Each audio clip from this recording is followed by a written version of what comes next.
ரசியா. டெல்லியை ஆண்ட பெண் புலி.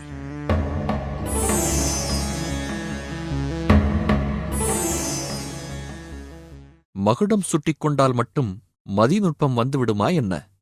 அரசவை பெரியவர்களின் உதவியோடு ஆட்சியில் அமர்ந்த ரசியாவின் ஒன்றுவிட்ட சகோதரன் ருக்னுதீன் ஃபிரோஸ் தன் கடமைகளைப் பற்றி கவலையே படாமல் அந்தப்புரத்தில் அடியோடு அமிழ்ந்தான்.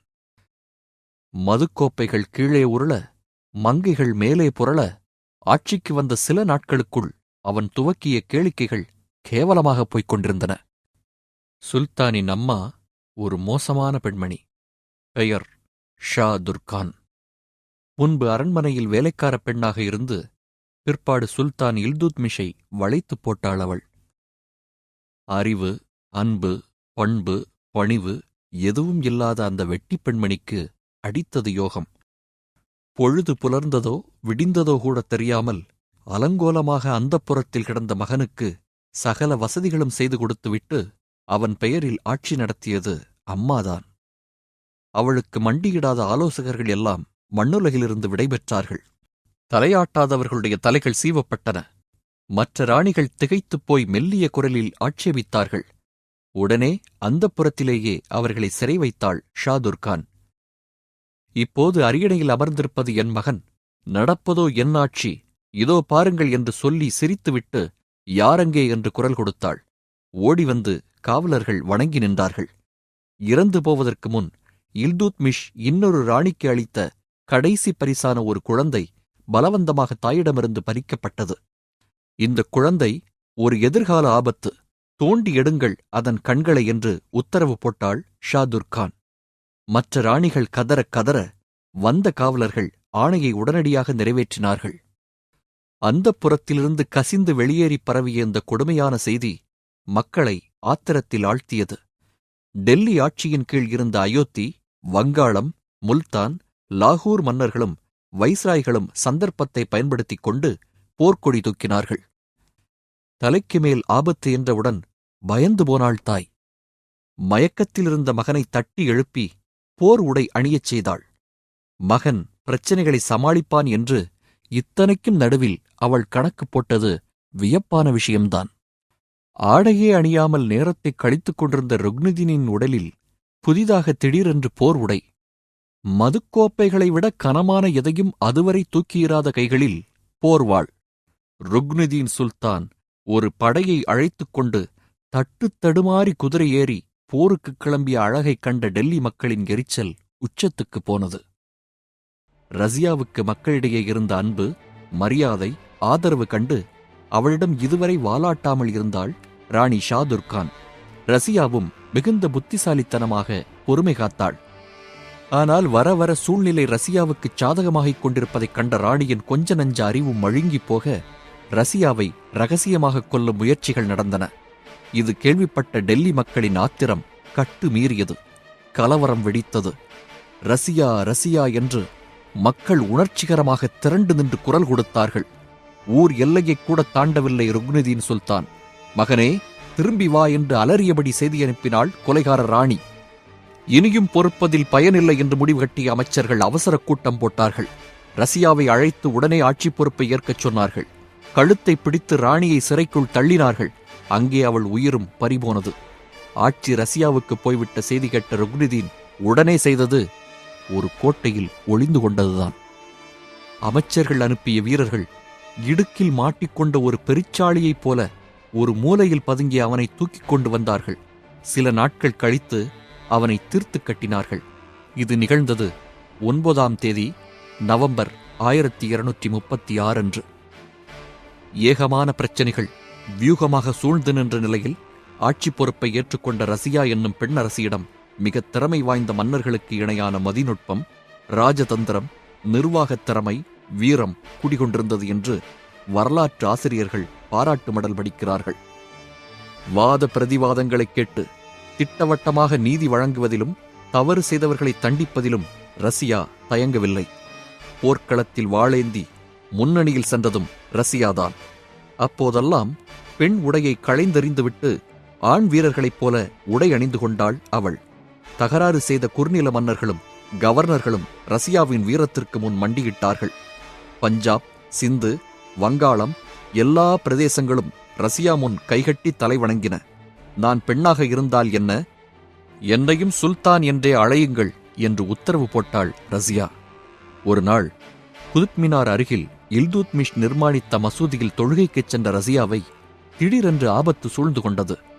ரஷ்யாவுக்கு எதிராக கிளம்பியிருந்த 1000 பேர் அடங்கிய ஒரு கொலைப்படை நூருதீன் என்பவன் தலைமையில் மசூதியை சூழ்ந்து கொண்டது. இதை முன்பே ஒற்றர்கள் மூலம் அறிந்து கொண்டிருந்த ரஷ்யா முன்னேற்பாடுடன் வந்திருந்தது அவர்களுக்கு தெரியாமல் போனது. சற்று தொலைவில் ஒளிந்திருந்த ரஷ்யாவின் திறமை மிகுந்த குதிரைப்படை வீரர்கள் நூருதீன் படையை சுற்றி வளைத்து பிடித்து வீழ்த்தினார்கள். சூழ்ச்சி பிசுபிசுத்தது. நிறைய படிப்பதிலும் அறிஞர்களிடம் அறிவுபூர்வமாக உரையாடுவதிலும் சுல்தான் ரஷ்யாவிற்கு ஆர்வம் இருந்தது. புனித குர்ஆனை சுத்தமான உச்சரிப்போடு தங்கு தடையில்லாமல் ரஷ்யா ஓதியதைக் கேட்டவர்களெல்லாம் வியந்தார்கள். இப்படியாக வேறெந்த வகையிலும் குறை சொல்ல முடியாத இந்த ராணியிடம் ஒரு பெருங்குறை மட்டும் இருந்தது. அவர் பெண்ணாகப் பிறந்ததுதான் அது. அரசவையில் இருந்த செல்வாக்கு மிகுந்த அமைச்சர்கள் அணி ஒன்று என்னதான் இருந்தாலும் ஒரு பெண் மண்ணாள்வதா என்று புழுங்கினார்கள். அந்தப்புறத்தில் வாழ வேண்டிய ஒரு ஆரணங்கு அரியணையில் அமர்ந்தது ஆரம்பத்திலிருந்தே அவர்களுக்கு பிடிக்கவில்லை. ரஷ்யா சுல்தான் எத்தனையோ திறமையாக செயல்பட்டும் அவர்கள் மனதை மட்டும் மாற்ற முடியவில்லை. அவர்கள் வாய்க்கு வகையாக சிக்கிய அவள்தான் யாகூத் என்ற அடிமை. ஆப்பிரிக்காவிலிருந்து வந்து அரண்மனையில் அடிமையாக சேர்ந்தவன்தான் இந்த ஜலாலுதீன் யாகூத். எத்தியோப்பிய இனத்தைச் சேர்ந்த யாகூத் புத்திக் கூர்மையுடன் பணிபுரிந்து ரஸியா சுல்தானின் கவனத்தைக் கவர்ந்தான். மிகச்சிறந்த மெய்க்காப்பாளனாகவும் திகழ்ந்த அவன் படிப்படியாக ரஸியாவின் நண்பனாகவும் ஆனான். இபன் பதூதா என்கிற அந்தக்கால சரித்திர ஆசிரியர் அது தகாத நட்புதான் என்கிறார். ரஷ்யா காலத்திலேயே வாழ்ந்த மின்ஹாஜ் என்னும் இஸ்லாமிய பேராசிரியர் ரஷ்யாவுக்கு சிறந்த முறையில் பணிவிடை செய்து செல்வாக்குப் பெற்றான் யாகூத் என்று மட்டும் குறிப்பிடுகிறார். இது என்ன உறவு என்று புரியவில்லை. ஆனால் இருவரும் தேவையில்லாத வகையில் நெருக்கமாக பழகுகிறார்கள். தொட்டு தொட்டு பேசுகிறாள் ரஷ்யா. பொதுவிடத்தில் குதிரை மீது ரஷ்யாவை அலாக்காக ஆதரவோடு தூக்கி அமர்த்துகிறான் இந்த எத்தியோப்பிய யாகூத் என்று இன்னொரு சரித்திர ஆசிரியர் குறிப்பிடுகிறார். எது எப்படியோ பரபரப்பான பத்திரிகைகள் மட்டும் அந்த காலத்தில் இருந்திருந்தால் அடிமையுடன் அரசி கும்மாளம் என்று தலைப்புச் செய்தி போட்டிருக்கும். இல்லாததால் வாய் வழியாக தகவல்கள் வேகமாய் பரப்பப்பட்டன. ரஷ்யா மீது பொறுமை இழந்த ஆஸ்தான பெரியவர்கள் பொழுது மங்கிய பிறகு கூடிப் பேசினார்கள். இருட்டு வேளையில் சதித்திட்டங்கள் தீட்டப்பட்டன. தீர விசாரிக்காமலேயே இதற்கு ஆதரவு தந்தான் டெல்லிக்கு வடக்கே சுமார் 150 மைல் தொலைவில் உள்ள சிர்ஹிந்த் பகுதியை ஆண்ட இக்தியாருதீன் அல்தூனியா. பதவியிலிருந்து இறக்குங்கள் இந்த பெண் சுல்தானை என்று போர்க்கொடியும் உயர்த்தினான். அதிக பிரசங்கி அல்துனியாவுக்கு பாடம் புகட்டிவிட்டு வருவோம் என்று முழங்கிய ரஸியா சுல்தான் படை திரட்டிக் கொண்டு கிளம்பினாள். சதிகாரர்கள் திட்டம் போட்டு மெய்க்காப்பாளன் யாகூத் கவனத்தை திருப்பி தனியே அழைத்துச் சென்று நயவஞ்சகமாக அவனை குத்திக் கொன்றார்கள். ஆவேசமாக போராடிய ரஸியாவை ஏராளமான எதிரிகள் சூழ்ந்து கொண்டு சிறைப்படுத்தி அல்தூனியாவிடம் சேர்ப்பித்தார்கள். முதலில் எதிரிகளின் வலையில் சிக்காமல் வாழ்ந்தாக வேண்டும். டெல்லியில் உள்ள குள்ளநெறிகளை பிறகு கவனிப்போம் என்று முடிவு கட்ட வேண்டிய சூழ்நிலை ரஸியாவுக்கு.